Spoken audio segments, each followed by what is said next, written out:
Hi, everybody. Hi, everybody. Okay, so I was going to do this tonight, but I have a little bit of time right now, so I thought I would get this done and over with. Um, okay, so I wanted to talk about the petition that I posted yesterday. Now, if you were able to read it, I'm trying to petition for five different things. First of all, Child and Family Service authorities across Manitoba post publicly and easily accessible policies and procedures that the agencies and authorities uh, access and use. Okay. Now, the reason for this is um, what I've heard a lot from parents is that the policies aren't readily available. The workers know what the policies are, but the parents don't, making it very difficult for the parents to navigate child and family services and working with the worker. Quite often, you hear that that parents try to work with agencies, but the agencies refuse to work with them. Now, part of that might be the lack of transparency between policies and procedures. Part of that might be also, personal differences as well. But if you could get the large part of that out of the way, the policies and the procedures, if both parties understand what is expected, then it makes working together so much easier. Number two, these policies and procedures are to be updated biweekly as changes occur on the authority's website. So I put this in there because if a policy changes, say today, but it isn't updated 8 months from now, then the parents aren't going to know that the policy changed. Having a guideline like this in um, having a guideline like this puts the obligation on Child and Family Services to update their policies and procedures publicly so that people know that the policies have changed and again what is expected. Number three, that the CFS authorities post publicly and easily accessible on their website the CFS resolution process and the staff involved in the complaint resolution process and their contact information. This is to include email and phone numbers. Okay, so the CFS agency is kind of like a hierarchy, right? You've got your workers, then you've got your supervisors, and so on and so forth to the director, right? After the director, it's the authorities, and after the authorities, it's um, the minister of families. Okay, so um, so the reason I put that in there is because say somebody has this one worker, but this one worker and her are not seeing eye to eye. Who does the parent go to? Who does the parent go to for help? She then has to, possibly um call in, find out who the person's supervisor is and go through this huge process. Meanwhile, the if if the staffing tree essentially was on the website, you would know exactly who works there, their work phone numbers, and who is above them so that any complaints or any concerns can be dealt with appropriately. Because quite often you also hear how people don't know who to talk to. They don't get along with their worker, and they don't know who to go to. Nobody's returning their calls. Um, it's it's an ongoing issue in Manitoba. Number 4, that should the complaint resolution process oh, sorry, and I also wanna talk about the complaint resolution process. The reason I put that in there also is so that people know how the complaint resolution process works, what the steps are in voicing a complaint, and how to go about trying to re resolve any sort of issues. And that also is kind of important too because there's different authorities in Manitoba government governing different agencies, right? So, by having this information in one place, it kinda streamlines things for parents. Number 4, that should the complaint resolution process not satisfy the citizen/resident making the complaint, next steps on which government body to contact will be posted publicly and easily accessible on the authority's website.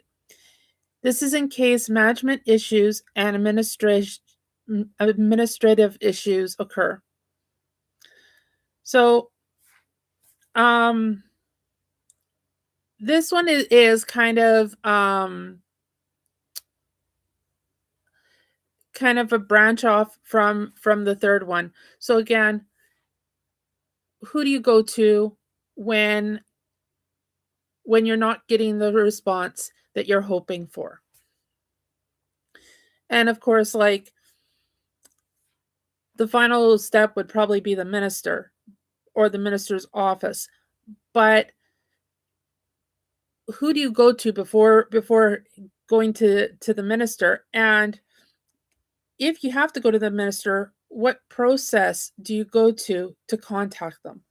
Do you contact their office? Would they prefer an email? Is there a form that you would want to fill out? That kind of thing.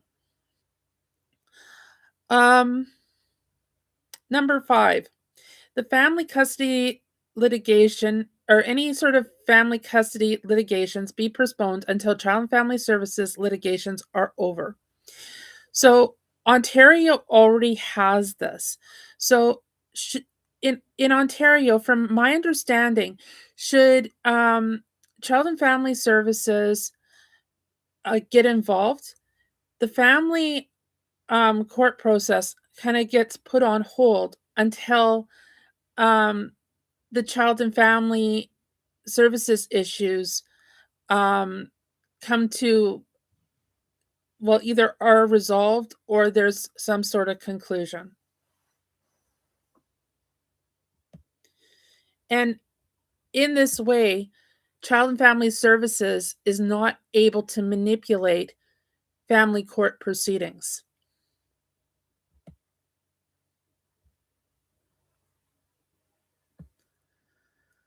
Okay, so that's pretty well it with my petition. Um I could go into the rationales as to why I want this petition. Actually I will go into the rationales. Um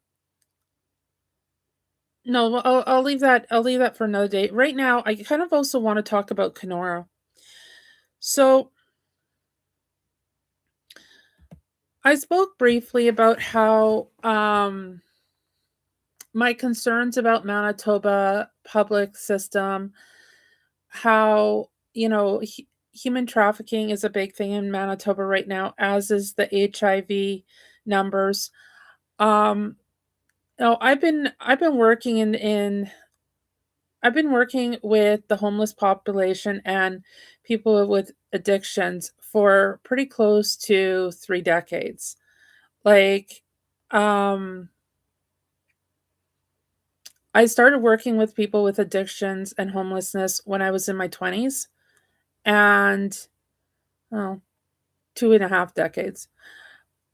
And, you know, I do have, quite a bit of knowledge on, um or quite a bit of experience and quite a bit of knowledge. And what I've seen in Kenora is the things that really are um Kenora is very close to the Manitoba border, okay? It's less than an hour's drive. It's 2.5 hours from Winnipeg, downtown Winnipeg. And it's also kind of the stopover between Thunder Bay and Winnipeg. So Kenora is kind of like um Kenora's kind of like in line between Thunder Bay and Winnipeg. And then the States is directly across Lake of the Woods, right? So Kenora is kind of a hub for any sort of like human trafficking, drugs, um, and with that, you also get the a lot of the offshoot health concerns associated with that, right? And all the other little nuances that go along with those things, such as increased homelessness, increased addictions, increases in HIV, um, and Kenora's numbers is really really high for the population that it has. And like when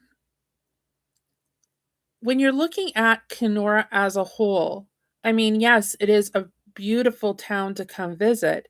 And if you're just visiting, the people here are somewhat welcoming. I wouldn't recommend moving here though.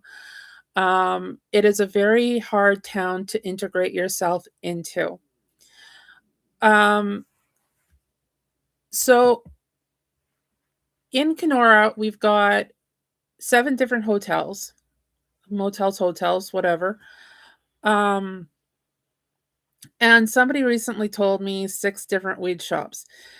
But yet there's next to no places to shop. We've got the Walmart, of course, and we've got, like, some grocery stores. But when you're talking about, like, smaller shops that you would see, usually in small towns and everything, the majority of them have moved out or just can't seem to make a go of it. Or you hear about people going in and, stealing quite often, breaking in, that kinda thing.